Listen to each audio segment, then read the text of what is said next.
The cheap paper slid across the scarred wooden table, catching on a shard of broken vase. Penny watched it flutter to a stop in a puddle of crimson paint that was drying into a sticky, tacky mess on her floor. The smell of rotten roses and wet plaster hung thick in the air. Kael stared at the document. His jaw was a granite slab, his eyes the color of molten gold beneath a heavy brow. He filled the entire doorway, his massive shoulders brushing against the splintered frame. The cheap black tank top stretched taut over a chest that looked carved from stone.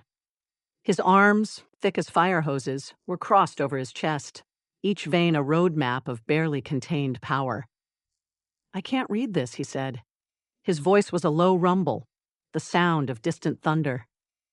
"It's a liability waiver," Penny said, tapping it with a paint-stained finger.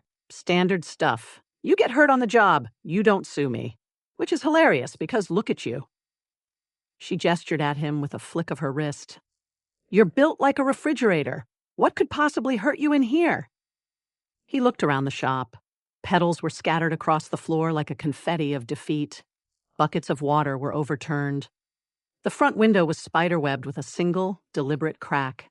He looked back at her. Her face was smudged with dirt and dried paint, a streak of green across her cheekbone. Her blonde hair was escaping a messy ponytail, but her eyes were a sharp, clear blue, and they were staring at him with the fearless intensity of a sparrow challenging a hawk. "The pen," he said. He pointed a thick finger at the cheap ballpoint lying next to the waiver. Penny slid it toward him. "Sign on the dotted line. And you need to clean this up, by the way. That's part of the job." He picked up the pen. It looked comically tiny in his hand. His knuckles were white. The cheap plastic creaked. He was the undisputed ruler of Obsidian Crest's underworld. He had made men weep with a single look. His pack, the Crimson Claws, patrolled the city like a second skin. And he was here, in a shop that smelled like decay, about to sign a contract to work for $10 an hour. "The bet," he reminded himself. "It's a test of control." Varek, his infuriatingly cocky beta, had placed a wager. "You can't survive a week without your title," he'd said, a smirk twisting his lips. "Without your aura. You'd fold the first time a mortal sneezes at you wrong." Kael had scoffed. He'd suppressed his aura, a task that felt like trying to hold a volcano in a teacup. He'd downloaded the CheapTask app out of pure arrogance. And then her request had pinged. "Need a bodyguard for my flower shop. $10 per hour. Must be willing to sweep." He'd taken the call. He'd said yes. And now he was here, looking at a liability waiver. He pressed the pen to the paper. The plastic snapped. The ink cartridge shot out and skittered across the floor. Penny sighed. "Great. My pen. That's coming out of your paycheck." His eye twitched. He had a vault. A literal vault in a skyscraper. He had slaves, no, employees, who managed his stock portfolios. He had a solid gold toilet. He watched her fish a broken marker from her back pocket. "Use this," she said. "Just make an X. I'll notarize it later." He stared at the marker. He breathed in slowly. In. Out. He reached out and took it. He scrawled an X on the line. The marker bled through the paper and stained the wooden table beneath. "Excellent," she said, clapping her hands together. "All right, big guy. Let's talk logistics." "Logistics," he repeated. The word sounded foreign on his tongue. "Lunch," she said. "I'm not paying for it. $10 an hour is already highway robbery. I saw you pull up in a... well, I didn't see a car. How did you get here?" "Walked," he growled. He'd walked from the penthouse, a 6-mile trek that had forced him to endure the stares of the common rabble. "Okay," she said, shrugging it off. "Fine. We don't pay for your gas, then. There's a coffee shop on the corner. They have a loyalty program. On Tuesdays, you get a free scone with any large purchase. If you want a muffin, you're on your own." He stared at her. His brain felt like it was short-circuiting. He was trying to process the concept of a loyalty program. He owned the coffee shop on the corner. "I do not require sustenance," he said flatly. "Great! More money for me," she chirped. She hopped off her stool. She was tiny, barely reaching his chest. She grabbed a dustpan and a broom that looked like a child's toy. Start with the glass. Be careful. I need the good vases, the ones with the gold rim. He didn't move. He looked at the broom. It was plastic. The handle was flimsy. I don't sweep, he said. Penny stopped. She put her hands on her hips. Look, I know you're a big, scary guy, and you probably have a mysterious past or whatever. But on this side of the counter, you are a $10 an hour employee, and employees sweep. Her voice was sharp and clear. She was a bird, a sparrow, challenging the thunder god. A flicker of something, not quite anger, more like bewilderment, crossed his features. The glass, she said, pointing. Sweep, into the dustpan. Then dump it in the trash. Then we're going to mop. He walked toward the pile of shattered glass. He moved with an unnatural silence, his large frame ghosting across the floor. He kneeled down.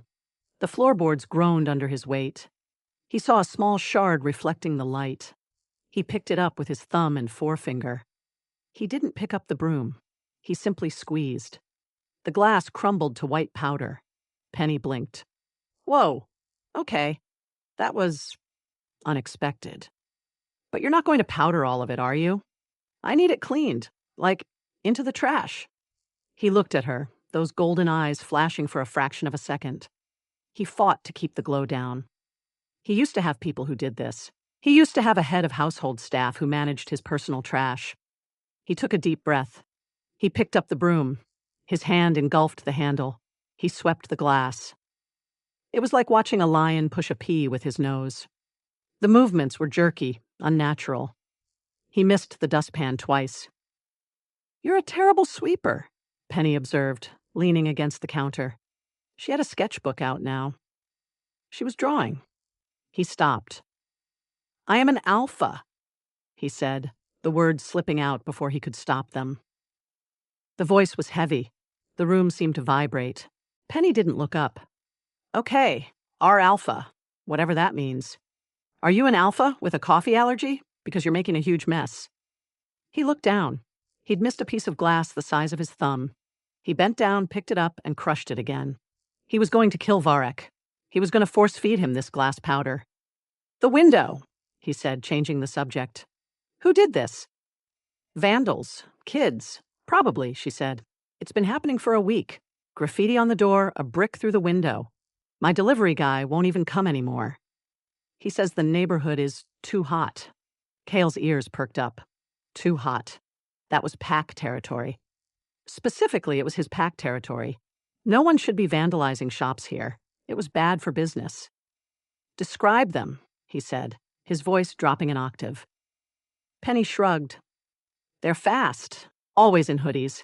They smashed the window, wrote something on the wall in red paint, and ran. What did they write? She pointed to the back wall. Read it. Kael turned. On the wall, in dripping crimson letters, were the words, Fall. He stared at the word. His nostrils flared. A low, guttural growl started to build in his chest. He recognized the handwriting. It was sloppy, juvenile. But the scent. He could smell it now, faintly beneath the roses. The tang of cheap beer, the musk of unwashed fur. It was the slithering serpents.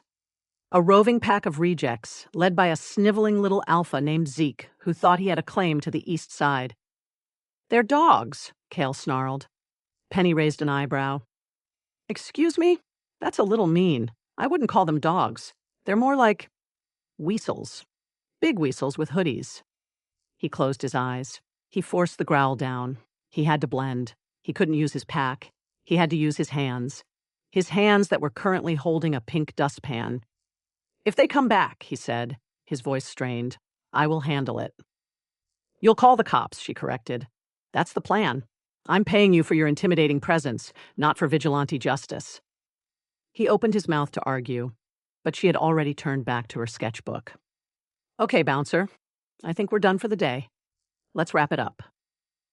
I have been here for 30 minutes, he said, and you've managed to sweep half a cup of glass and break my pen.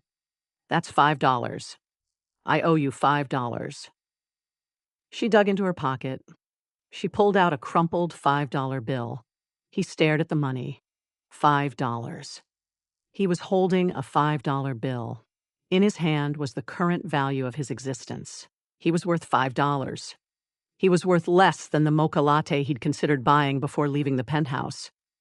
"Keep it," he said, handing it back. "No," she said, pushing his hand away. "A deal is a deal. I might be broke, but I'm not a thief." "I don't want your money." "Well, I don't want your charity. Take it." The $5 bill was crushed between their hands. His heat was radiating off him.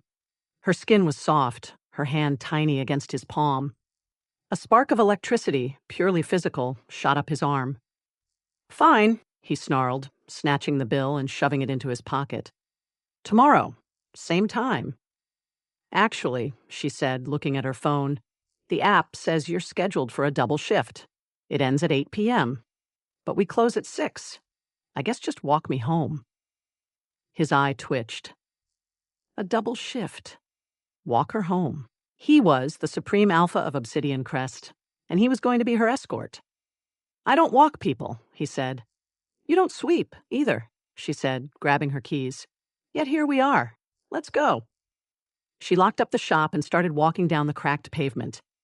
He followed a step behind, a hulking shadow in the fading afternoon light. The air was cold. She wore a thin jacket. He could see her shiver. He was wearing a cheap tank top. He had no jacket to offer her. He had a collection of Italian wool coats in his closet. But he had no jacket here. He was a $10 an hour bodyguard. He felt the street watching them. Shopkeepers who had been hiding behind their counters peeked out.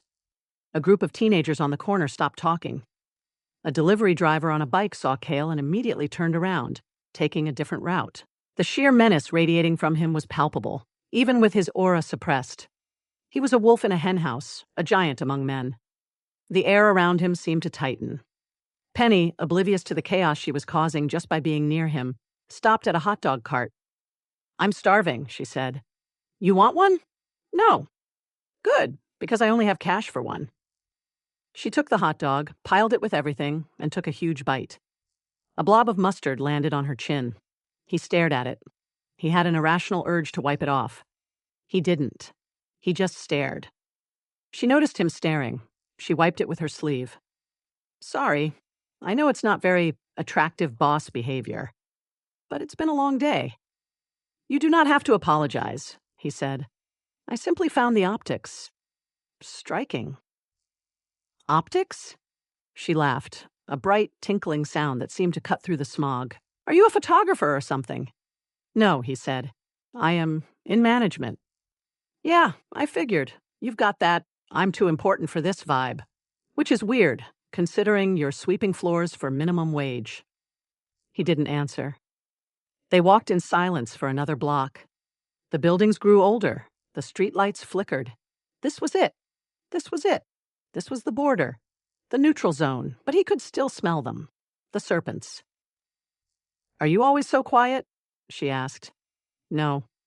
"Great. One-word answers. My favorite." She finished her hot dog and tossed the wrapper in a trash can. They reached a small, dingy apartment building. She dug her key out of her bag. "This is me. 3B. You can clock out." He didn't move. He was scanning the alley across the street. "You're still here," she said. "I am observing the perimeter," he said. He was looking at a faint scratch on the wall. A marking. A claim. "There's no perimeter," she said. "It's a street. With a dumpster. And a cat. Just go home." He looked at her. The setting sun caught her hair, turning it to spun gold. She was exhausted, the paint smudge under her eye making her look more fragile. He wanted to tell her that she wasn't safe. He wanted to tell her that she was in the middle of a war zone. He wanted to break Zeke's neck for writing on her wall. But he just grunted. "Go inside," he said. "Lock the door." She rolled her eyes. "Yes, Dad." She unlocked the door and slipped inside. The lock clicked. He waited. He listened. He heard her footsteps going up the stairs. He heard her door open and close. He waited another minute. Then he moved. He walked to the alley across the street. He pulled out his phone. It was a sleek, expensive device that didn't match his attire. He pressed a single button. "Varric," he growled into the phone. "My liege?" The voice on the other end was mocking. "How is the pedal-pushing business? There are serpents on the east side. I want them gone." "Ah, the honeymoon phase is over? You're using your power? I'm not using my power," Kael snarled. "I'm using my influence, and my influence says you leave the east side alone. The flower shop is mine. The woman who runs it is mine." The words hung in the air. He didn't know why he said it. He just knew it was true. There was a pause on the other end of the line.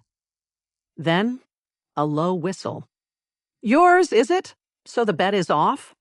"The bet continues," Kael said.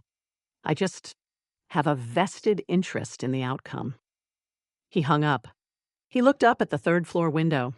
He saw the light flick on. A silhouette moved behind the curtain. He imagined her taking off her jacket, rubbing her sore shoulders. He imagined her checking her bank account and sighing. He took the crumpled $5 bill out of his pocket. He stared at it. He had vaults of gold. He had assets in a dozen countries. He could buy her shop. He could buy the whole block. He could buy the whole city. But he didn't. He folded the bill and tucked it into his back pocket. Because if he had to be a $10 an hour bodyguard to keep her safe, then that's what he would be. For now. He melted back into the shadows, a ghost of vengeance moving through the concrete jungle, the scent of roses and mustard still clinging to his tank top. The aggressive beep of a supermarket scanner sliced through the ambient hum of fluorescent lights.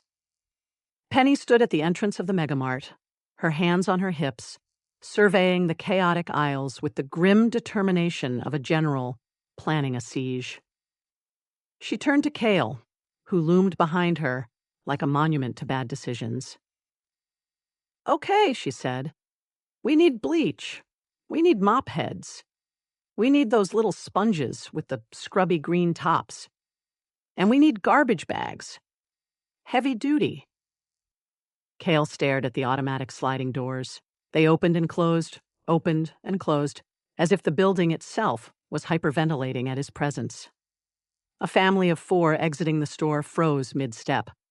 The father grabbed his toddler and yanked her out of the way. The mother clutched her purse like a shield.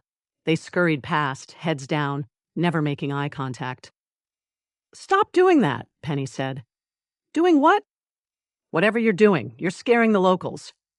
She grabbed a red plastic basket and shoved it into his chest. "Here, carry this," and try to look approachable. He looked at the basket. It was the size of his torso. He held it against his chest with one arm, the plastic creaking under his grip. "I don't look approachable," he said flatly. "I look like I'm about to commit an atrocity." "Yeah, I noticed. That's the problem." She marched into the store, leaving him to follow. The megamart was a temple of fluorescent banality. Bright lights, linoleum floors. Muzak playing a tinny rendition of a song about sunshine. Shoppers pushed carts, compared prices, and argued about coupons.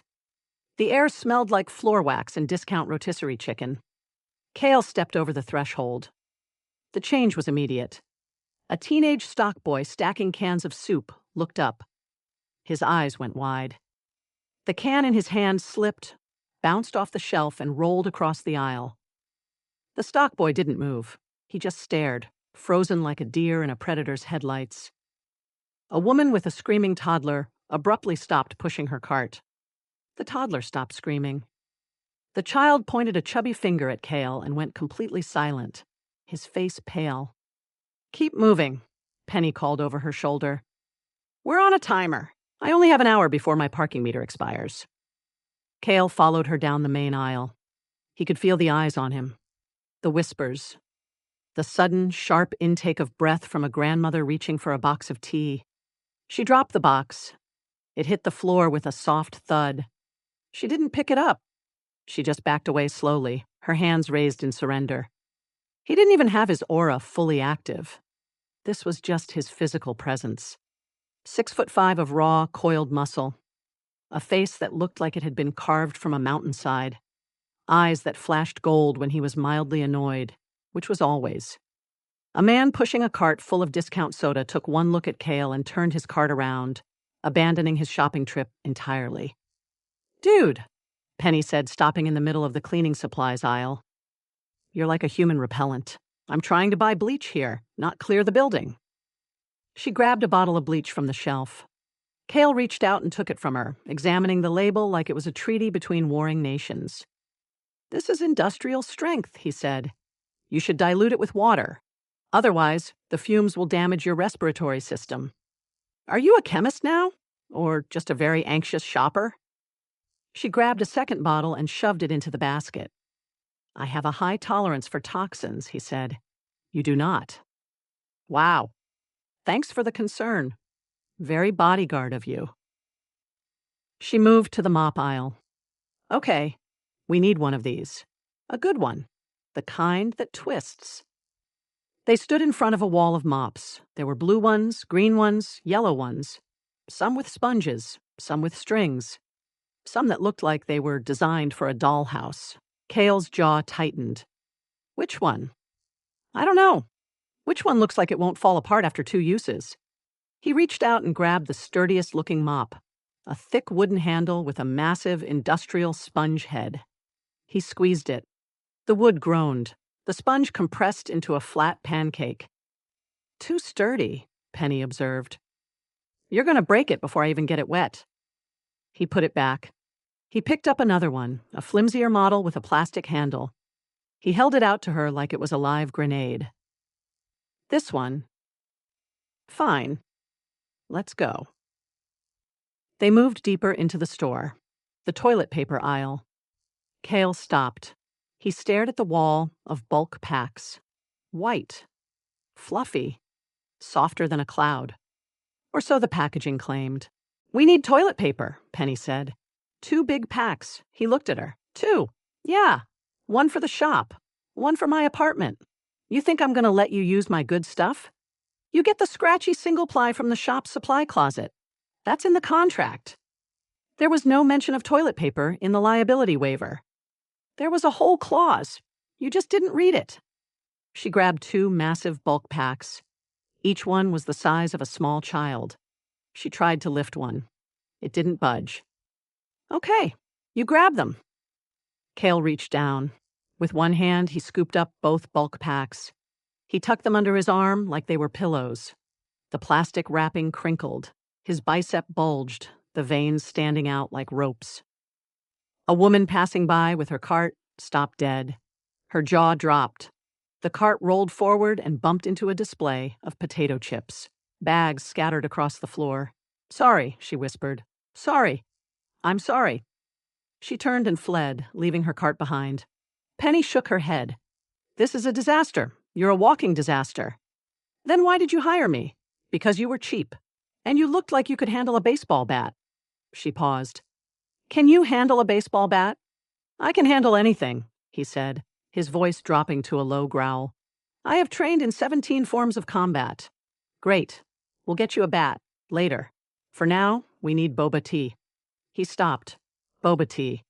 Yeah. There's a stand near the front. I'm thirsty." Kael's eye twitched.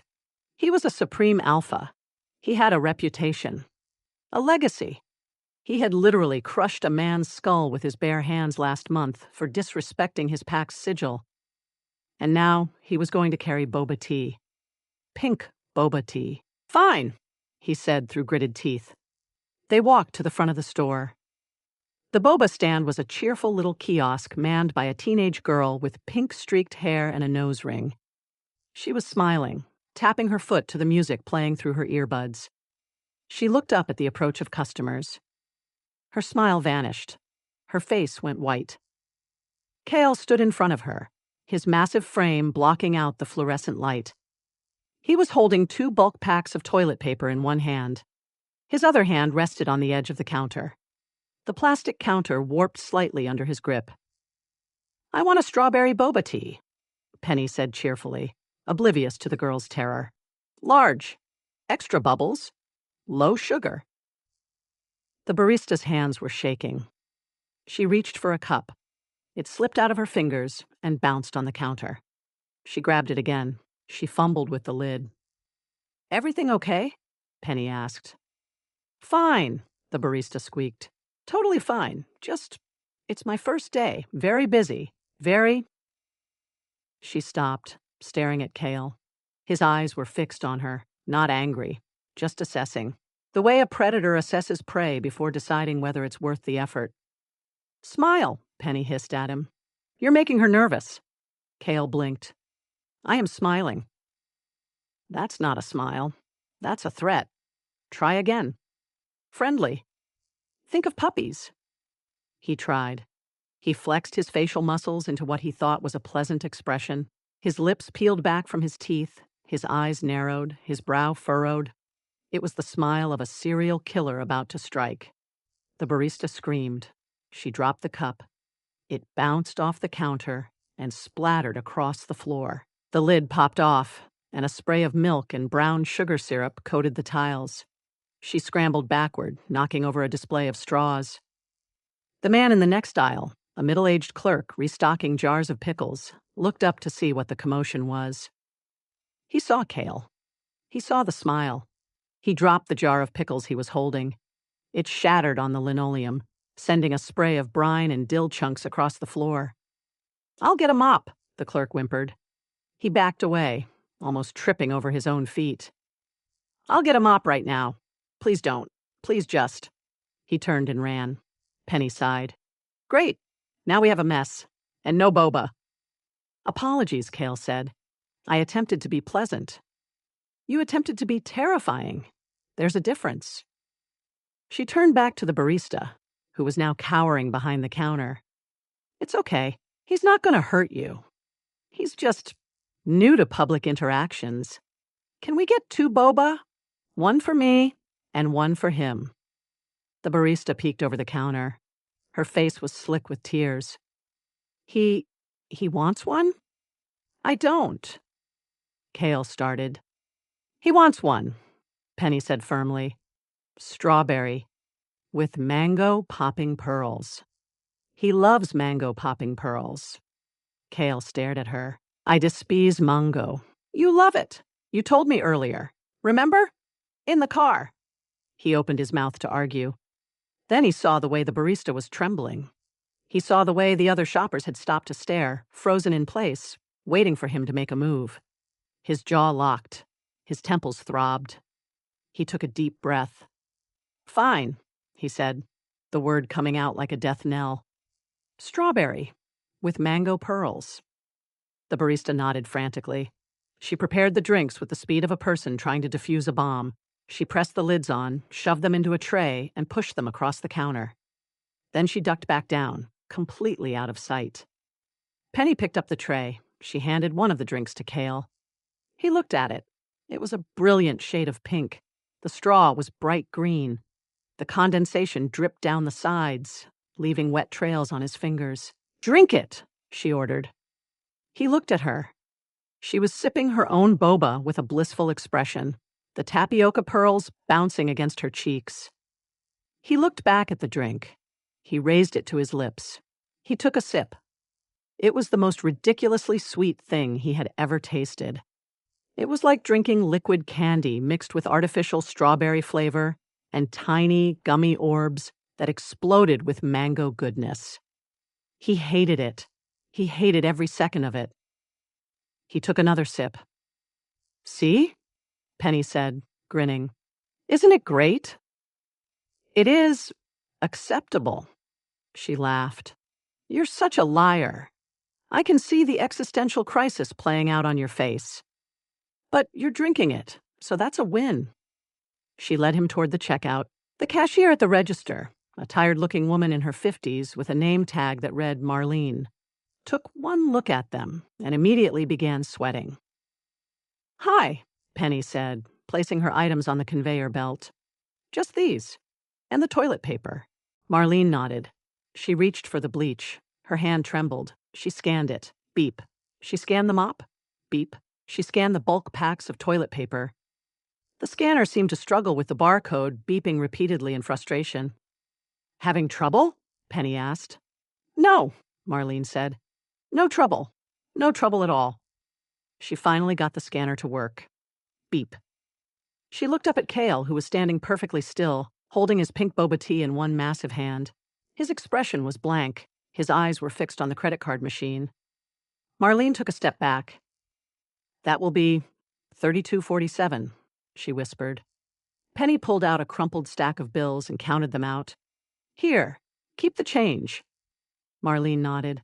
She grabbed the change, a few coins, and shoved them into her apron pocket. She didn't dare argue. She didn't dare breathe. As they walked out of the store, a stray dog that had been sniffing around the entrance took one look at Kael and whimpered. The dog tucked its tail between its legs and ran. It ran straight down the street, yelping, not stopping until it had disappeared around a corner. Penny noticed. She looked up at Kael. Even the dogs hate you. They fear me, he corrected. There is a difference. Sure. Fear. Hate. Same difference. She paused outside the store, slurping her boba. The sun was starting to set, casting long shadows across the parking lot. She looked up at him. He was still holding the pink drink. His massive frame seemed to swallow the light. Okay, big guy, she said. We're going back to the shop. You're going to help me set up the new mop. And then we're going to talk about your smile. My smile is fine. It's not. It's terrifying. We need to work on it. People need to feel comfortable around you, or they're going to keep dropping things. And I can't afford to keep replacing pickles. He looked down at her. Her eyes sparkled with amusement. She was laughing at him. The supreme alpha, the king of Obsidian Crest. She was laughing at his face. Something in his chest stirred. It wasn't anger. It was something else. Something warm. Fine, he said. We can talk about it. Great. It's a date, she grinned. I mean, not a date. It's a meeting. A work meeting. Don't get any ideas. He didn't say anything. He just followed her back toward the shop, the pink boba tea still in his hand. Behind them, the store clerk was peeking out through the sliding doors, trembling. At the end of the block, another stray dog, a mangy, scarred pit bull, looked up from the garbage can it was rummaging through. It spotted Kael. Its ears flattened. Its tail went between its legs. It whimpered and slunk away.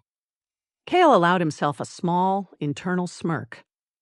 Even at $10 an hour, he was still the most dangerous thing in this city. And she had no idea. The harsh scrape of a metal pipe dragging against a brick wall echoed through the narrow alley. It was a sound that promised violence, wet and raw. The kind of sound that made the hairs on the back of your neck stand up. Penny stopped walking. She had been mid-sentence, complaining about the price of organic sponges. Her mouth hung open. She looked up at Kael, who had frozen mid-step. His massive frame suddenly coiled like a spring. What was that? She whispered. Kael didn't answer. His nostrils flared. His eyes, hidden in the shadow of his brow, began to flicker with that dangerous gold light. He could smell them now. Cheap beer. Unwashed fur. The acrid tang of adrenaline and fear. And beneath it all, the unmistakable musk of wolf. 8 of them. Maybe 9. They were hiding in the recesses of the alley, pressed against dumpsters and crouched behind piles of rotting cardboard. Stay behind me, he said. His voice was flat, emotionless, the voice of a man who had done this 1,000 times before. No kidding, Penny hissed. She grabbed the back of his cheap tank top, her fingers bunching the thin cotton fabric. What is it? Is it a mugger? A raccoon? Please tell me it's a raccoon. The first thug stepped out of the shadows. He was tall, broad-shouldered, with a shaved head and a face full of scars. He carried a lead pipe in one hand, tapping it against his palm. His eyes were wild, darting between Kael and the darkness behind him. Look what we got here, the thug said. His voice was a low, gravelly rasp. A big man with a tiny woman, and a pink drink. 3 more figures emerged from behind dumpsters. They were all similarly built. Rough, dirty. Their clothes were cheap and torn, their knuckles covered in fresh bruises. One of them cracked his neck, another licked his lips. Behind them, 4 more appeared, blocking the exit of the alley. They moved with a predatory grace that made Penny's stomach drop. These weren't just thugs. These were hunters. Penny pressed herself closer to Kael's back. She could feel the heat radiating off him. She could feel the tension in his muscles, hard as steel beneath the thin cotton. He was a mountain of potential violence. "Okay," she said, her voice shaking slightly. "This is bad. This is really bad. But don't worry." She raised her voice, addressing the thugs directly. "Listen up. This guy is my bodyguard. I paid him $10 an hour. That's it. So if you're expecting him to fight you to the death, you're going to be disappointed. He's not exactly high-end security." The lead thug laughed. It was a harsh, barking sound. $10 an hour? That's pathetic. You should have hired better, little girl." "I know," Penny said, sounding genuinely frustrated. "But he was the cheapest option on the app. At the app. And he looked intimidating. That's literally all I could afford. So, if you're going to rob us, just take the boba tea and let us go. It's got mango pearls. Very expensive." The thug stopped laughing, his eyes fixed on Kael. They were yellow. A sickly, jaundiced yellow that didn't belong in a human face. "You know who we are?" the thug asked. He was addressing Kael now, directly. His voice had dropped an octave. Kael didn't answer. He simply stood there, his massive frame blocking Penny from view. He was still holding the boba tea. The bright pink straw was pointed at the ground, dripping condensation onto the cracked pavement. "We felt it," the thug continued. "We felt you, all the way across the district. You think you can just walk through our territory like you own it? Suppressing your scent like some cheap parlor trick?" Penny frowned. "What is he talking about? Scent? Territory? Are you in a gang or something?" Kael still didn't answer. He was looking at the lead thug with an expression of bored disdain. The same expression a lion might give a particularly noisy mouse. "You made a mistake," the thug hissed. "Coming here, flashing that energy around. We have orders from Zeke himself. Anyone with power who isn't one of us gets put down." The name made Kael's eye twitch. Zeke, the sniveling little alpha of the slithering serpents. The same one who had vandalized Penny's shop. The same one who had written the word fall on her wall. "Zeke sent you," Kael said. "It wasn't a question. It was a confirmation." "He sent us to deal with a threat," the thug said. "And you're a threat. A big one. But you're alone. And we're 8. 8. Kael counted them in his peripheral vision. 8 wolves. Low-level, scrappy, desperate. The kind of wolves who had failed in their own packs and had been absorbed by a weaker alpha like Zeke. They were thugs, bullies, cowards. He could kill them all in less than 30 seconds. He could rip their throats out with his teeth. He could snap their spines like twigs. He had done it before. He had done worse. But there was a problem. Penny was standing behind him. Her small hands were still clutching his tank top. He could feel her trembling. He could hear her breathing, quick and shallow. He couldn't kill them in front of her. Not like this. Not without revealing everything. So he did the only thing he could do. He let go. Just a fraction. Just a crack in the dam. He released the tiniest sliver of his true aura, the part he had been holding back since he accepted the contract. The part that made lesser wolves weep and beg for death. It hit the alley like a shockwave. The air grew thick, heavy. The temperature seemed to drop 20 degrees. The shadows lengthened, stretching toward Kael like they were reaching for a god. The lead thug's eyes went wide. His mouth opened. A strangled sound escaped his throat. It was a sound of pure, primal terror. His lead pipe slipped from his fingers and clattered to the ground. His knees buckled. He crashed to the pavement, his hands scrambling for purchase on the greasy asphalt. "What the—" Penny started. She peeked out from behind Kael's back. "Did he just fall? What happened? Did you push him? You didn't even move." The other thugs were crumbling. One by one, they collapsed to their knees. The ones who had been blocking the exit fell forward, their faces smashing into the ground. A low, collective whimper rose from the group. Kael stepped forward. He was still holding the boba tea. The straw bobbed gently in the liquid. He walked toward the lead thug, his footsteps echoing in the sudden silence. "Look at me," he said.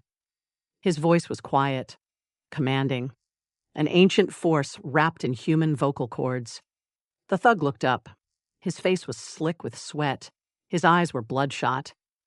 He was trying to speak, but only gibberish came out. A string of broken syllables that might have been words if his brain hadn't short-circuited. "You work for Zeke," Kael said. "You came here to test me, to see if I was a threat." The thug nodded frantically. Tears were streaming down his face. His body was shaking so hard his teeth were chattering. A dark stain spread across the front of his pants. "Go back to Zeke," Kael continued. "Tell him what you saw.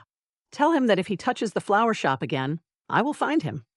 I will find him, and I will make him wish he had never crawled out of whatever hole he was born in." The thug sobbed. It was a pathetic sound. A grown man, built like a fighter, crying like a child. He tried to speak again, but his mouth was too full of saliva and terror. "Get out of my sight," Kael said, "and take your pack of mongrels with you. If I see any of you near this woman again, I won't just scare you. I'll make you forget your own names." The thug scrambled backward on his hands and knees. He tripped over his own feet, fell flat on his face, and then lurched up again. He grabbed one of his fallen companions by the collar and started dragging him away. The others followed, crawling and limping, a parade of broken men retreating into the darkness. They left behind a single lead pipe, a puddle of urine, and the lingering scent of fear. The alley fell silent. The only sound was the distant hum of traffic and the ragged breathing of a woman who had just witnessed something she couldn't explain. Penny stepped out from behind Kael. Her face was pale. Her hands were shaking. She looked at the empty alley, then at Kael, then back at the empty alley. "What?" she said slowly. "The hell was that?" Kael turned to face her. His expression was carefully neutral. His eyes, no longer glowing, were fixed on her face. He was still holding the boba tea.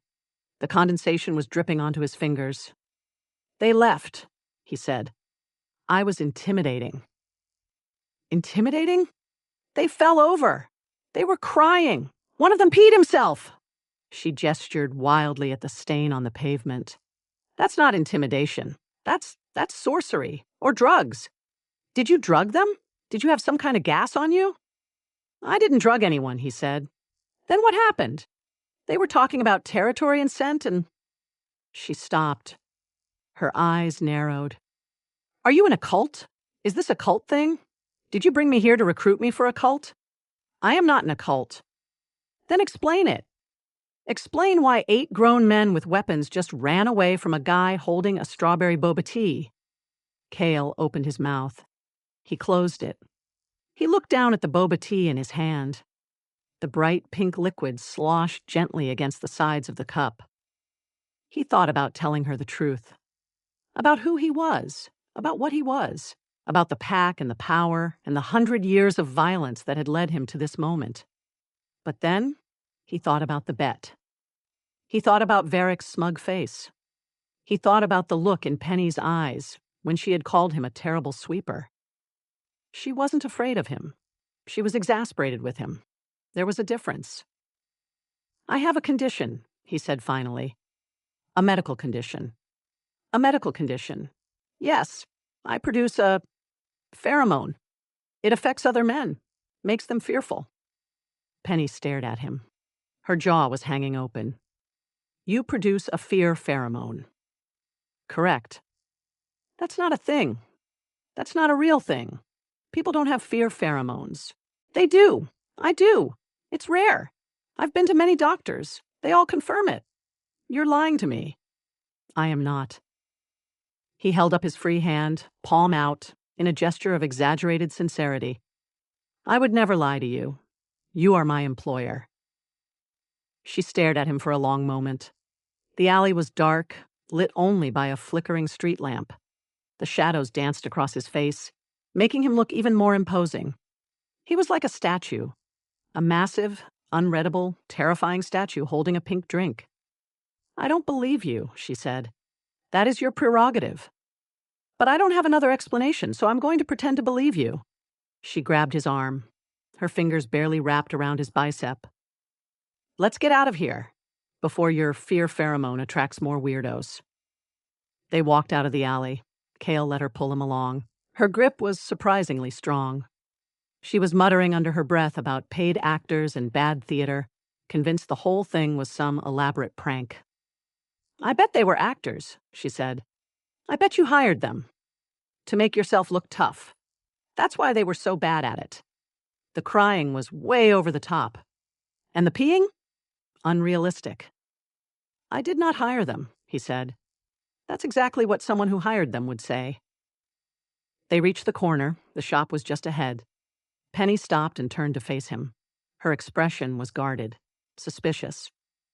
But underneath it, there was something else, curiosity, a spark of interest that she was trying very hard to suppress. "You're weird," she said. "I have been told that before. You're the weirdest guy I've ever met. And I met a guy once who tried to sell me a pet rock. He had a whole PowerPoint presentation." "Your taste in acquaintances is questionable. Your taste in fashion is questionable. Look at that tank top. It's practically see-through." He looked down at his chest. The cheap cotton was indeed thin, stretched taut across his muscles. He could see the outline of his own abs through the fabric. He looked back at her. Her cheeks were flushed. "Are you objectifying me, employer?" he asked. "Absolutely not. I'm commenting on your wardrobe. There's a difference." She turned and walked toward the shop, her footsteps quick and angry. "I'm going home. You can clock out. I don't want to see you until tomorrow." 6 o'clock, he said. "Double shift." "I know when my own shifts are," she snapped.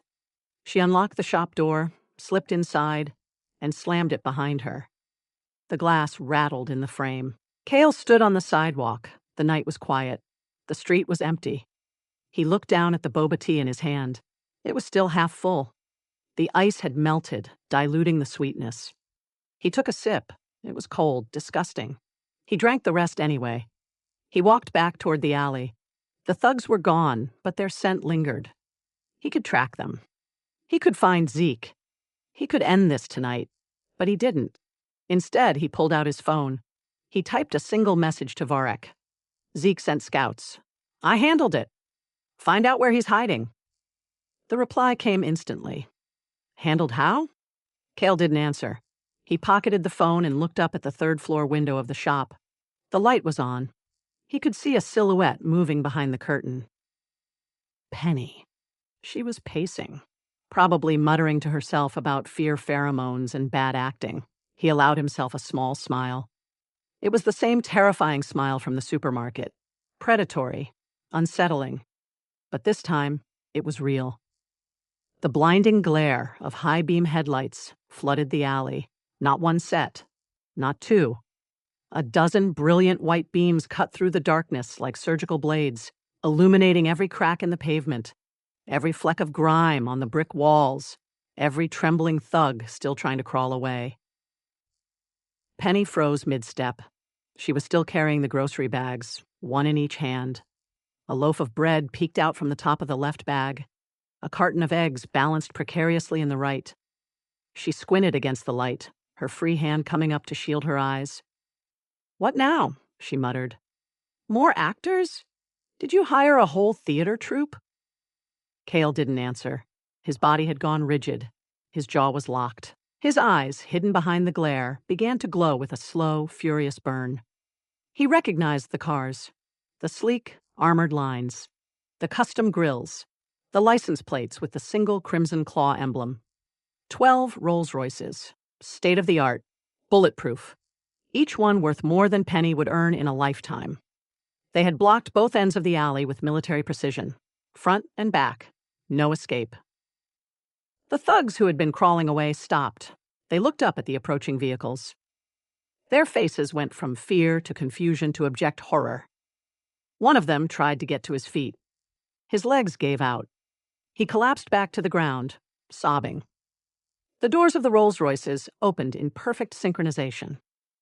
A soft, synchronized click echoed through the alley. A dozen men stepped out. They were all dressed in immaculate black tailored suits, crisp white shirts, blood-red ties. Their shoes were polished to a mirror shine.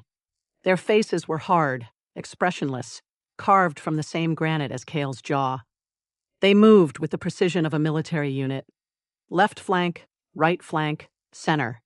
They fanned out across the alley, their footsteps silent on the greasy pavement. Not one of them looked at the thugs on the ground. Not one of them acknowledged the puddle of urine or the discarded weapons. Their eyes were fixed on a single point. Kael. Penny dropped her grocery bags. The eggs hit the ground with a wet crunch. The bread bounced and rolled. She didn't notice. She was staring at the approaching men, her mouth hanging open. "Who are these guys?" she whispered. "Are they with you? Did you call them? How did they get here so fast?" Kael didn't respond. He was watching the lead enforcer approach. A tall, gaunt man with silver-streaked hair and a face that looked like it had been through a war. His name was General Thorne. He had been Kael's right hand for over 30 years. He had led the Crimson Claws through a dozen bloody coups. He had personally executed 3 rival alphas with nothing but a letter opener and a cold stare. And now he was walking toward Kael through a filthy alley, his expression a carefully controlled mask of fury. "My king," Thorne said. His voice was a low rasp, barely audible over the distant hum of traffic. "The High Council has waited 3 hours." The words hung in the air. They echoed off the brick walls. They seemed to vibrate in Penny's chest. 3 hours, she repeated. Her voice was hollow, distant. 3 hours of what? Waiting for you? For this guy? She pointed at Kael. Are you telling me these people, these guys in the fancy cars, are here for him? My $10 an hour bodyguard? Thorne's eyes flicked to Penny for a fraction of a second. It was the briefest glance, the kind of look you might give an insect that had wandered into your living room. He dismissed her instantly and returned his focus to Kael. The High Council is restless, Thorne continued. They demand your presence. There have been incursions. The serpents are emboldened. They are testing the borders of every district. Kael remained still. He was looking at Thorne with an expression of pure, icy disdain. His arms were crossed over his chest. The boba tea was nowhere to be found. He must have dropped it when the headlights hit. The pink cup lay crushed on the pavement, its contents forming a sticky puddle. 3 hours, Kael repeated. His voice was soft, dangerous. You interrupted me for 3 hours. You brought a full fleet. You blocked an alley. For 3 hours. The High Council insists. I don't care what the High Council insists. Kael stepped forward. His movement was fluid, predatory. The temperature in the alley seemed to drop another 10 degrees. I gave you explicit orders. No contact, no interference, no presence. Do you remember those orders, Thorne? Thorne's jaw tightened. He lowered his head. I remember, my king. Then explain. Explain why you are here. Explain why you have exposed yourself. Explain why I am standing in a filthy alley with... He stopped. He glanced back at Penny. She was frozen, her eyes wide, her hands still empty where the grocery bags had been. With my employer, being accosted by my own soldiers. Thorne didn't flinch. The incursions are serious. Zeke has made alliances. The High Council fears a coordinated attack. They demanded your presence. I was sent to retrieve you. You were sent to retrieve me, Kael said slowly. Like a dog, like a pet. You were sent to drag me back to my own throne room like a runaway child. The other enforcers had formed a semicircle around them. They stood at attention, their hands clasped behind their backs. Not a single one of them was looking at Penny. They were all focused on Kael. Waiting. Wary. One of them, a younger enforcer with a scar running down his cheek, stepped forward. He was holding something. A phone. He offered it to Kael with a trembling hand. "The council is on the line, my king," he said. "They request an immediate update." Kael looked at the phone like it was a dead rat. He made no move to take it. The enforcer stood there, arm extended, his hands shaking more violently with each passing second. "I'm sorry," Penny said. Her voice cut through the tension like a knife. "I'm so sorry, but I need someone to explain what's happening. Right now. Because I feel like I'm having a stroke." Kael turned to look at her. His expression softened, just a fraction. The hard lines of his face seemed to relax. He looked at her the way a man might look at a small, bewildered animal that had wandered into a construction site. "Penny," he said, "I will explain everything, but first I need you to trust me." "Trust you?" Her voice cracked. "You're standing in the middle of an alley surrounded by a dozen guys in suits who just called you my king. You were supposed to be a bodyguard, a cheap bodyguard. I paid you $10 an hour. I bought you boba tea. I watched you sweep glass with a child's broom. And now?" She gestured wildly at the Rolls Royces, at Thorn, at the kneeling thugs still whimpering in the corner. "Now this is happening. This is not normal. This is not a medical condition. This is insane." Kael took a step toward her. I know it looks insane. And I will explain everything, I promise. But right now, I need you to stay calm. Can you do that?" She stared at him. Her eyes were darting between his face and the enforcers behind him. She was breathing fast, her chest heaving. The eggs were still oozing across the pavement. The bread was rolling slowly toward a sewer grate. "Stay calm," she repeated. "You want me to stay calm, while a fleet of supervillains just parked in my neighborhood. For you. My bodyguard, who is apparently a king." "Supreme Alpha," Thorn corrected. "His title is Supreme Alpha." "Supreme Alpha," Penny echoed. Her voice was faint, like a dog king, a dog king with a pink boba tea fetish. Kael closed his eyes. He took a slow, measured breath. Then he turned to Thorn. "You have 5 minutes," he said. 5 minutes to explain the situation. Then you and your men will leave. You will take the fleet with you. You will not return to this district without my explicit authorization. Is that clear?" Thorn nodded. "Yes, my king. And you will apologize to my employer for the disruption." Thorn's eye twitched. His mouth opened. He looked at Penny, then back at Kael. "My king, I do not believe. You will apologize." The command was absolute. It left no room for argument. Thorn swallowed. He turned to face Penny. His expression was stiff, forced. He bowed his head slightly. "My apologies," he said, "for any distress we have caused you." Penny blinked. Okay, apology accepted, I guess." She looked at Kael. "Are you going to explain now? Because I'm starting to get cold, and I really want to know what happened to my eggs." Kael gestured for Thorn to speak. The general stepped forward, his hands clasped behind his back.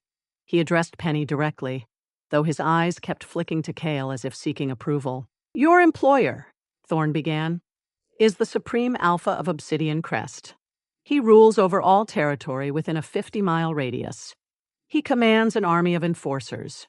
He holds a seat on the High Council of the Eastern Territories. He is, in all respects, the most powerful being in this city." Penny stared at him. She blinked slowly. "Okay, and what does that mean in terms of my shop? Because I've been having a vandalism problem, and I hired him to sweep glass and look scary. So does this—" She gestured at Thorn. "Does this mean I'm getting a discount? Because I feel like I'm owed a discount." Thorn looked at Kael.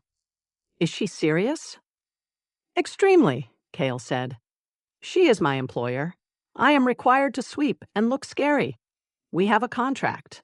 "A contract." Thorn's voice was flat. "You signed a contract for $10 an hour." "Correct. To sweep, among other tasks." Thorn turned to Penny.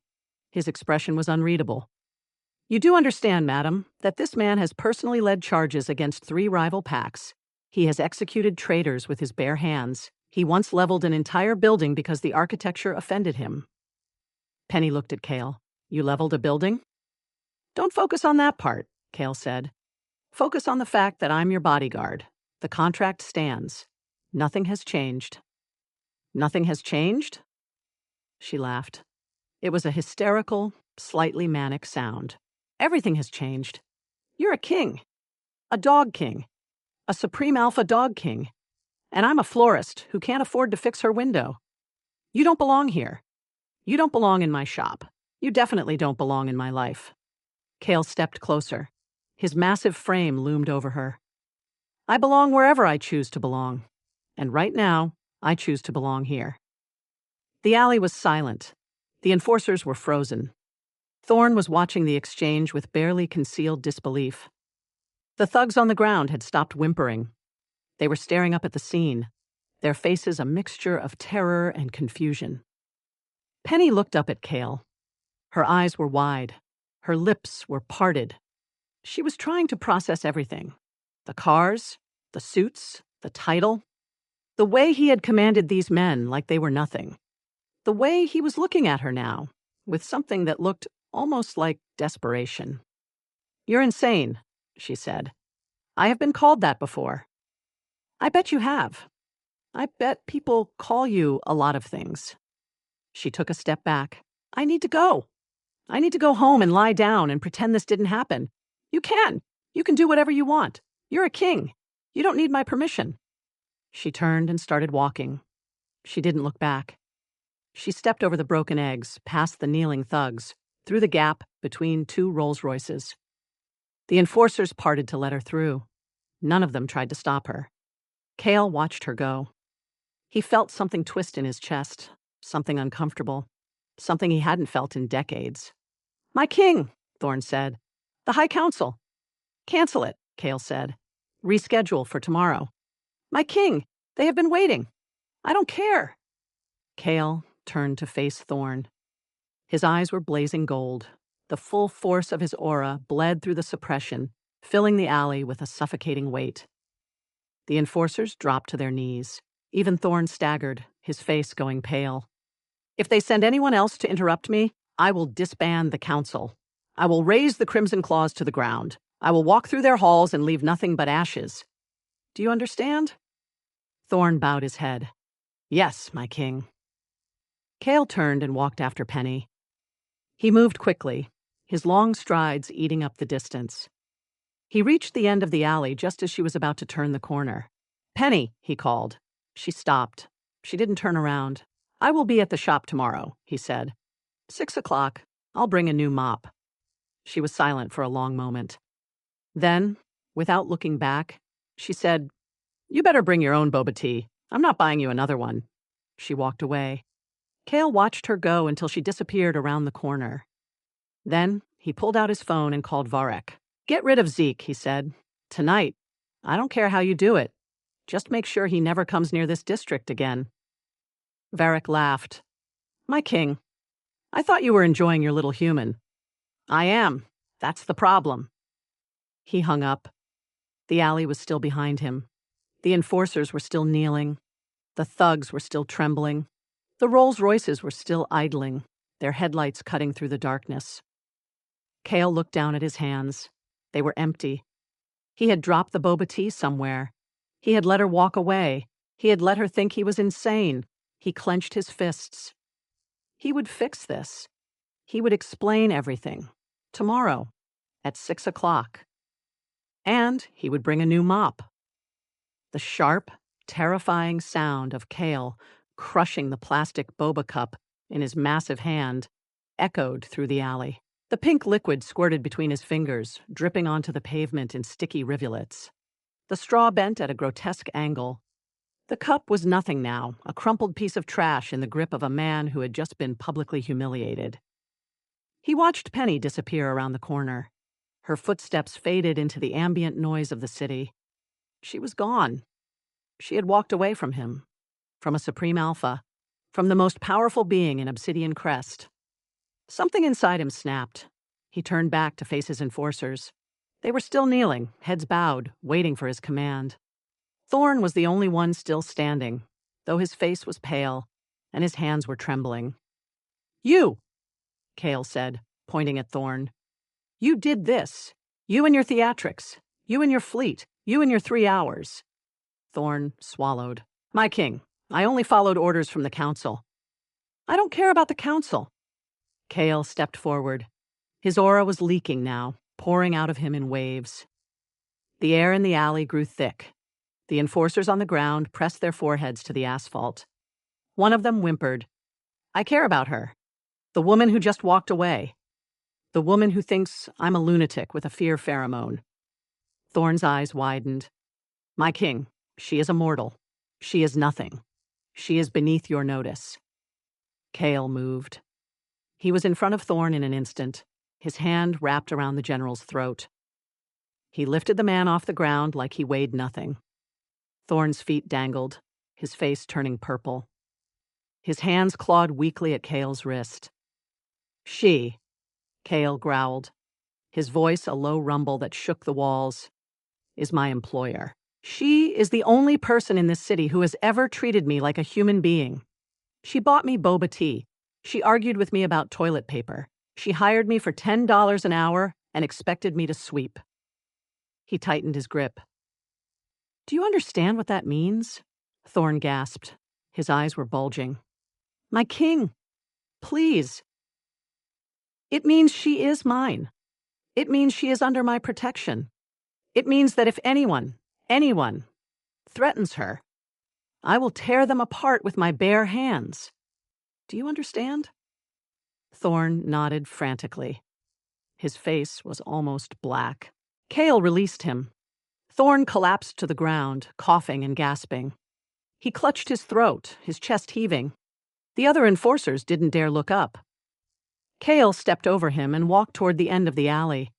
His footsteps were heavy, purposeful. He reached the corner where Penny had disappeared and stopped. He could see her. She was standing at the entrance of her apartment building, fumbling with her keys. He walked toward her. His pace was unhurried, deliberate. His shadow stretched behind him like a cloak. Penny heard his footsteps. She turned. Her eyes went wide when she saw him. He was different now. The cheap tank top was still there, stretched tight over his chest. But the disguise was gone. His eyes were blazing gold. His aura was a physical presence, pressing against her skin, making her heart race.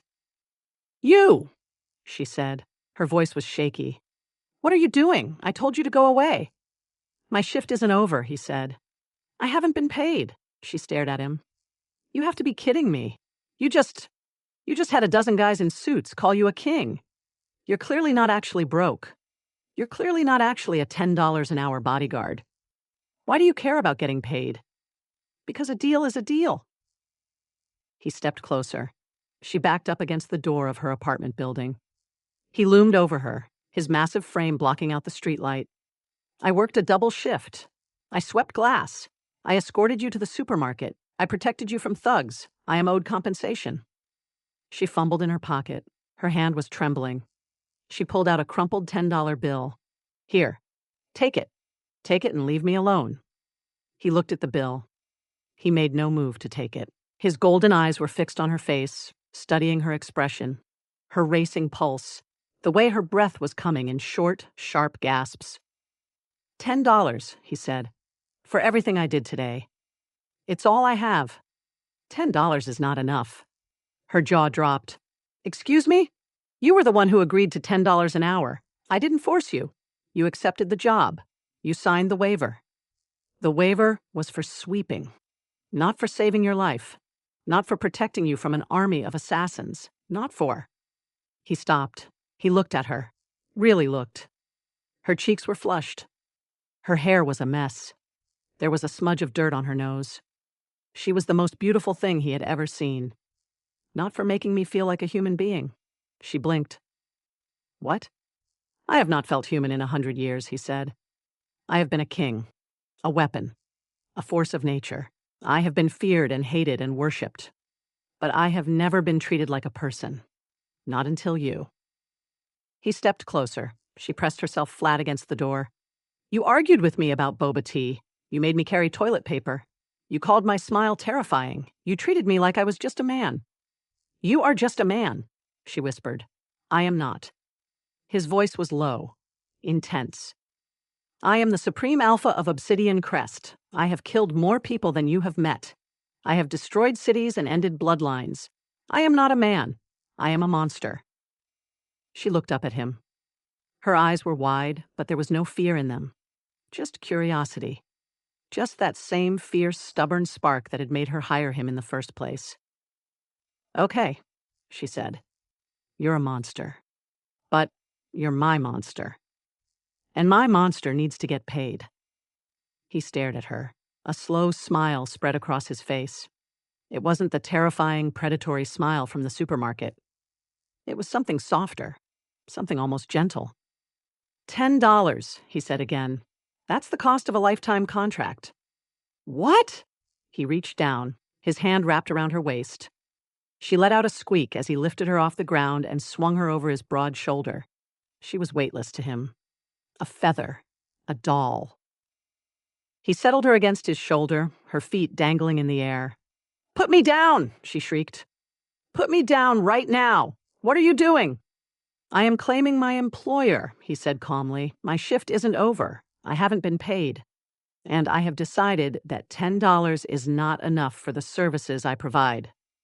Services? What services? You swept glass and drank boba tea. She was pounding on his back with her fists. It felt like a butterfly attacking a boulder. Let me go! I have a shop to run. I have inventory to organize. I can't be kidnapped right now. Consider it an extension of your contract, he said. He started walking. He carried her back toward the alley. The enforcers were still there, still kneeling, still trembling. They parted like the Red Sea as he approached. This is insane, Penny yelled. You're insane. You can't just carry me off. That's not how a bodyguard works.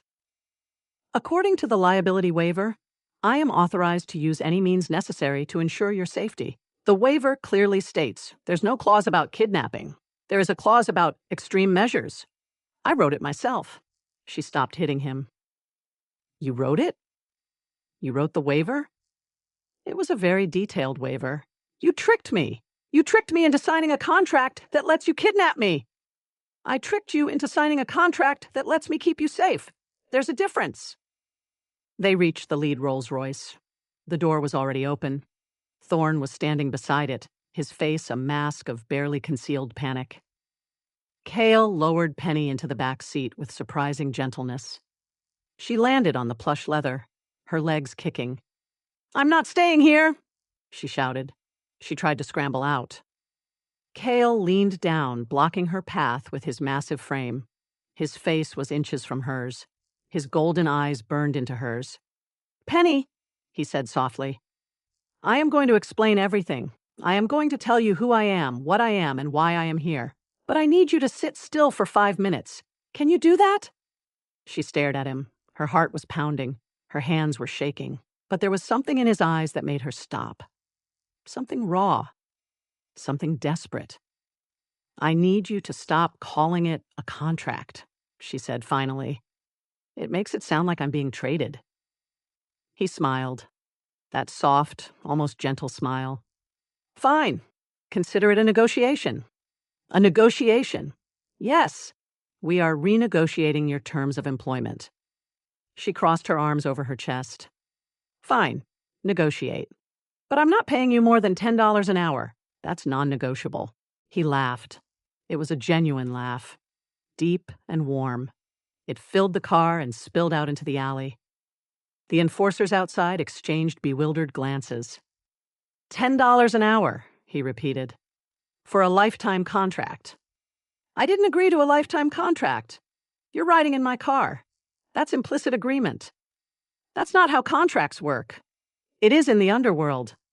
She threw her hands up. I don't even know what the underworld is. You keep saying that word like it's normal. He slid into the seat beside her. The door closed with a soft thud. The car started moving, gliding through the alley like a shadow. Penny looked out the window. The enforcers were standing at attention, watching the car depart. Thorne was still clutching his throat. Where are we going? She asked. To my home, he said. It's safer there. I don't want to go to your home. I want to go to my shop. I have roses that need to be watered. They will be watered. I'll send someone. You'll send someone? You can't just send someone to water my roses. Roses are sensitive. They need the right temperature, the right amount of sunlight. You have to talk to them. He looked at her. You talk to your roses.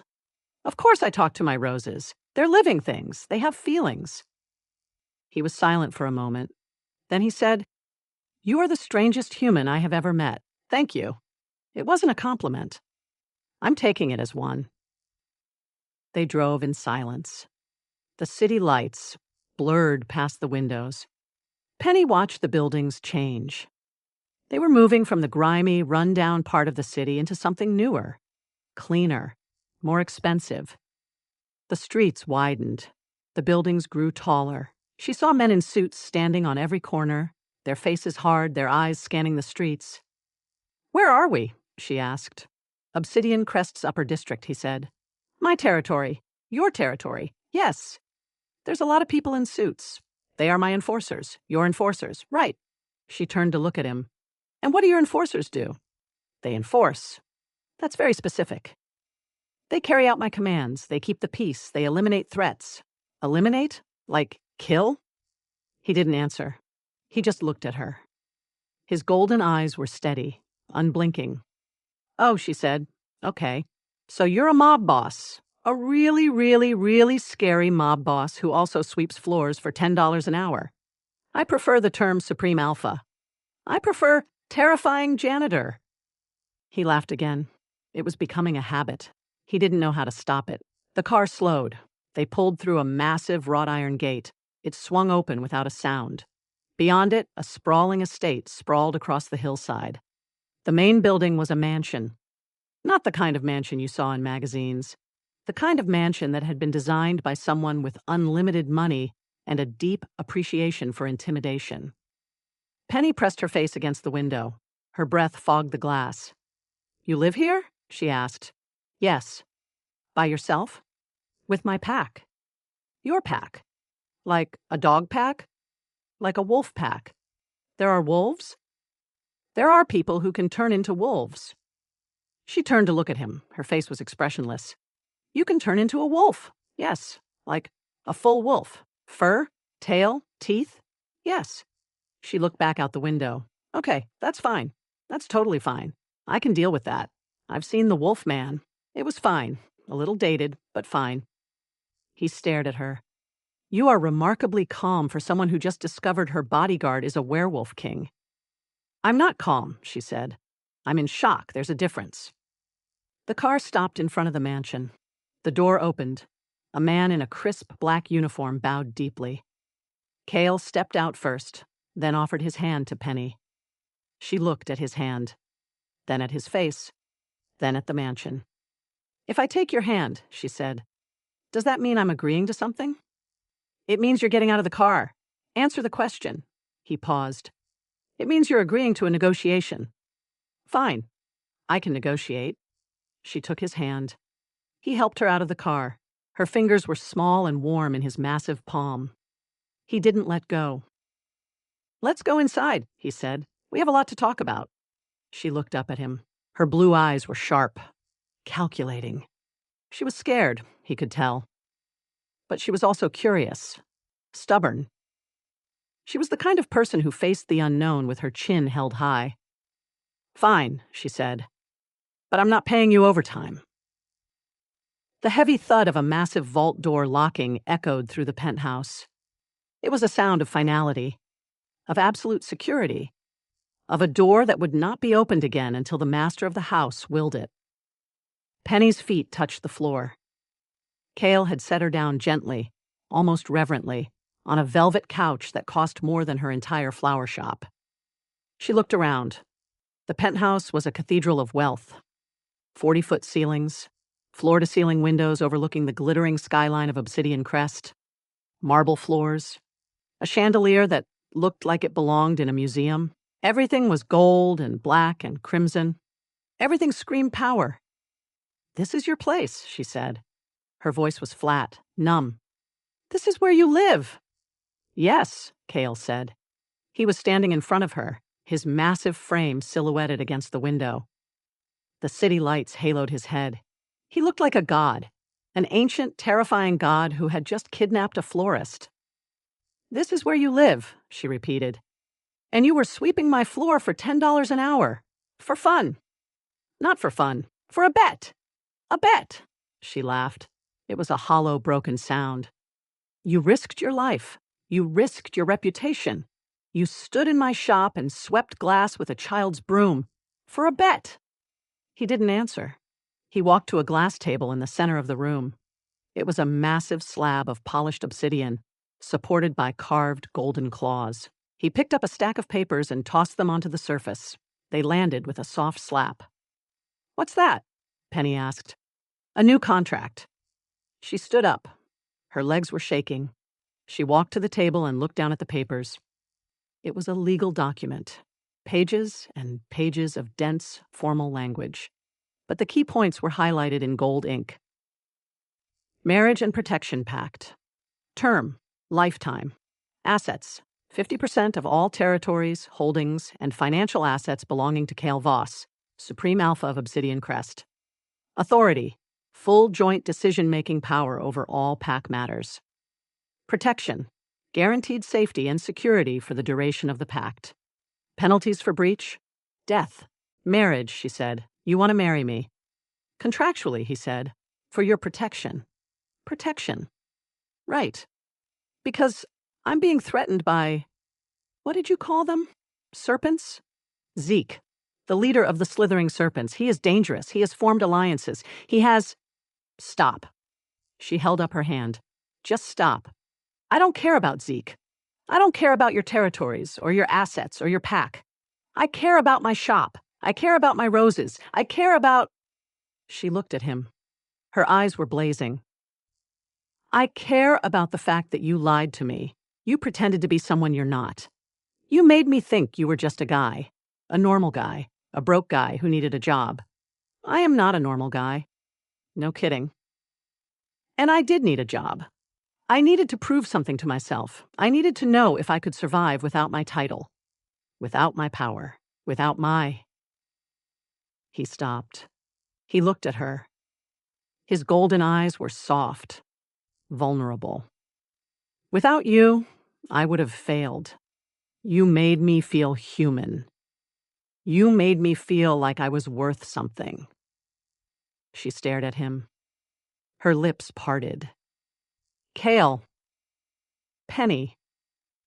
He stepped closer. I know. I lied. I know I tricked you. I know I kidnapped you. And I know I am asking for the most unreasonable thing in the world. But I need you to understand something. He reached out. His massive hand cupped her cheek. She flinched, but didn't pull away. I have been alive for over a century. I have killed thousands of people. I have ruled with an iron fist. I have never asked anyone for anything. Until now. Now you're asking for me. I'm asking for you to sign that contract, to be my partner, to be my equal, to be the one person in this world who sees me as something other than a monster. She looked at him. Her eyes were wet. I don't know if I can do this. You don't have to decide now. I'm willing to wait. I'm willing to... Wait. She pulled away. She walked to the window. The city sprawled beneath her, a glittering maze of lights and shadows. You've given me a contract. You've given me half your empire. You've given me everything. But I can't afford you. He blinked. What? I can't afford you, she repeated. I'm a broke florist. I can't pay for half a kingdom. I can't pay for bodyguards. I can't even afford to fix my window. She turned to face him. Her chin was lifted. Her eyes were fierce. How am I supposed to be your equal when I can't even buy you lunch? He stared at her. Then he laughed. It was a deep, booming laugh that echoed through the penthouse. Penny, he said, you are the only person in this city who has ever argued with me. You are the only person who has ever made me carry toilet paper. You are the only person who has ever called my smile terrifying. You are worth more than all the gold in this city. Don't you understand that? She shook her head. I don't understand anything. Then let me show you. He crossed the room in 2 strides. His hand wrapped around her wrist. He pulled her flush against his chest. Her body collided with his solid frame. She gasped. Her hands pressed against his chest, feeling the iron-hard muscles beneath the thin cotton. "Kael, what are you?" He kissed her. It was not a gentle kiss. It was demanding. It was claiming. It was the kiss of a man who had waited a century for something he didn't know he needed. His lips were firm against hers. His hand tangled in her hair, tilting her head back. His other arm wrapped around her waist, pulling her impossibly closer. She melted. Her resistance crumbled. Her hands slid up his chest, over his shoulders, into his hair. She kissed him back. She kissed him with all the frustration and fear and confusion of the last 2 days. She kissed him like she was drowning and he was air. He broke the kiss. His forehead pressed against hers.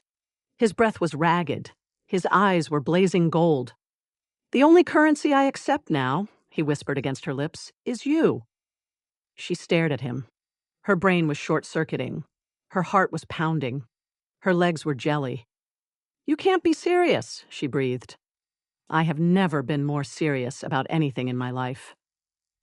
"Kael, I'm nobody. I'm a florist. I'm broke. You are everything." He pulled back. He took her hand. He led her to the glass table.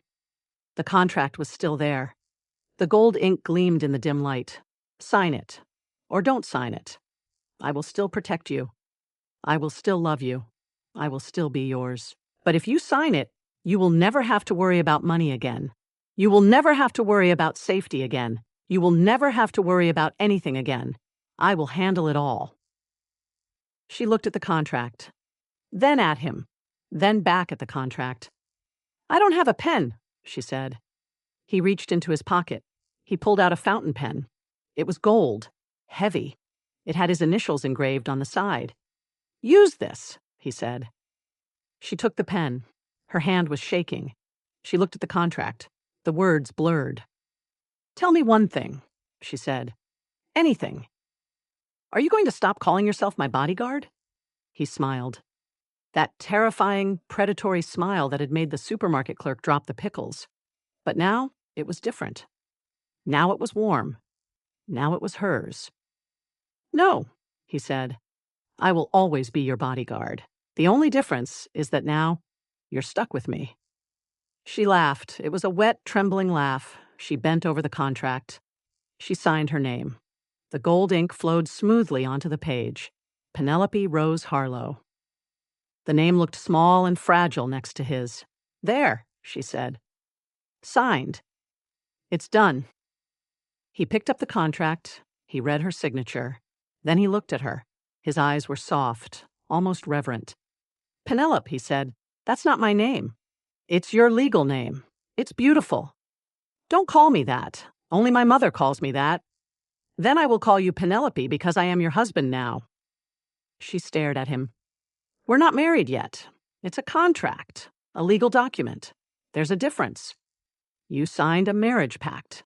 In the underworld, that is legally binding. It's the same as a wedding. Great. So we're married, and I still haven't been paid for my bodyguard." He laughed. It was the loudest, most genuine laugh she had ever heard from him. He pulled her into his arms, burying his face in her hair. "Penelope," he murmured. "My Penelope." "Penny," she corrected. "It's Penny, and I'm going to keep calling you a terrifying janitor. Anything you want. Anything, anything." She pulled back. She looked up at him. Her blue eyes were dancing with mischief. "Then I want you to sweep my floor tomorrow, with the child's broom, while wearing the tank top." He grinned. "Done. And I want you to buy me boba tea, strawberry, with mango pearls. Done. And I want you to stop scaring away my customers. I make no promises." She swatted his chest. He caught her hand and pressed a kiss to her palm. She shivered. "This is insane," she said. "This is absolutely insane. I can't believe I'm doing this. You're doing this because you love me. I don't love you. I barely know you. You kissed me back." That was a moment of weakness. It was a moment of surrender. She opened her mouth to argue. He kissed her again. She surrendered again. When they finally broke apart, she was breathless. Her cheeks were flushed. Her hair was a mess. He looked at her like she was the most precious thing in the world. "Penny," he said, "I am going to spend the rest of my life making sure you never regret signing that contract. I already regret it. I know. But you'll get used to it." She laughed. It was a bright, tinkling sound. The same sound that had cut through the smog of the city on their first walk home. The sound that had made him realize he was lost. "I'm going to hold you to that," she said. "I'm counting on it." Outside the window, the city of Obsidian Crest glittered. The neon lights flickered. The streets hummed with life. But in the penthouse, there was only silence. Only warmth. Only the steady beat of two hearts learning to beat as one. Sometimes the greatest investments in life don't cost a fortune, but simply require the courage to sign your name on the unexpected line. If you loved this hilarious clash between a broke boss and a supreme alpha bodyguard, make sure to like and subscribe. Tell me in the comments, what ridiculous chore would you make an undercover AlphaKing do for $10 an hour?